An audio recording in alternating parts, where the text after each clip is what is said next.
पूरा देश अपने अपने मुद्दों पर बहस कर रहा है, लेकिन इसी बीच भारत की स्पेस एजेंसी इसरो से करीब 100 से ज्यादा साइंटिस्ट और टेक्निकल पर्सनल के रिजाइन करने की खबर सामने आई है। और ये कोई मामूली लोग नहीं है, इनमें ऐसे एक्सपीरियंस साइंटिस्ट भी शामिल बताए जा रहे हैं जो गगनयान, चंद्रयान और स्पेस डेक्स जैसे महत्वपूर्ण मिशन से जुड़े रहे हैं। तो सवाल है, आखिर इसरो के साइंटिस्ट छोड़कर जा क्यों रहे हैं? एक बड़ी वजह सामने आ रही है, भारत का तेजी से बढ़ता प्राइवेट स्पेस सेक्टर। आज स्काई रूट, अग्निकुल, पिक्सल जैसी private space companies experience talent को अट्रैक्ट कर रही है और प्राइवेट सेक्टर में साइंटिस्ट को गवर्नमेंट पे स्केल के मुकाबले ज्यादा कंपनसेशन के साथ स्टॉक ऑप्शन, ESPOS और करियर्स ग्रोथ जैसे इंसेंटिव्स भी मिल सकते हैं। यानी पहली बार इंडियन साइंटिस्ट के सामने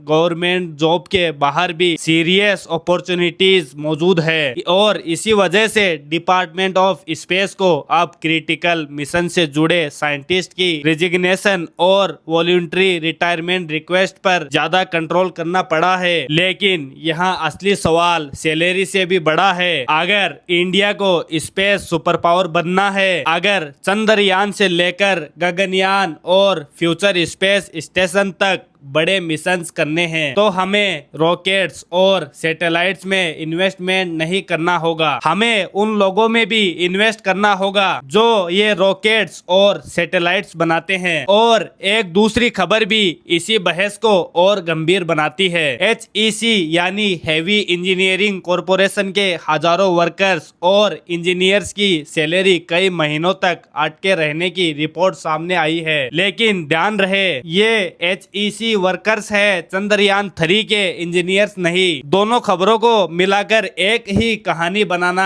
गलत होगा। फिर भी सवाल बहुत बड़ा है, क्या भारत अपने साइंटिस्ट और इंजीनियर्स को रिटेन करने के लिए पर्याप्त इंसेंटिव दे रहा है? क्योंकि प्राइवेट कंपनीज अगर टैलेंट को बेहतर अपॉर्चुनिटीज देगी तो साइंटिस्ट का मूव करना अपने आप में सरप्राइजिंग नहीं है। असल चुनौती ये है कि भारत की सरकारी साइंटिफिक इंस्टीट्यूशन इतनी मजबूत कैसे बने कि देश का बेस्ट टैलेंट यहीं रहकर दुनिया की सबसे बड़ी टेक्नोलॉजिकल प्रॉब्लम सॉल्व करे। क्योंकि स्पेस रेस सिर्फ पैसों की रेस नहीं है, ये टैलेंट की रेस भी है। और अगर आपको ऐसी ही मनी इकोनॉमी और पॉलिसी वाली स्टोरीज समझनी है तो फॉलो कर लो।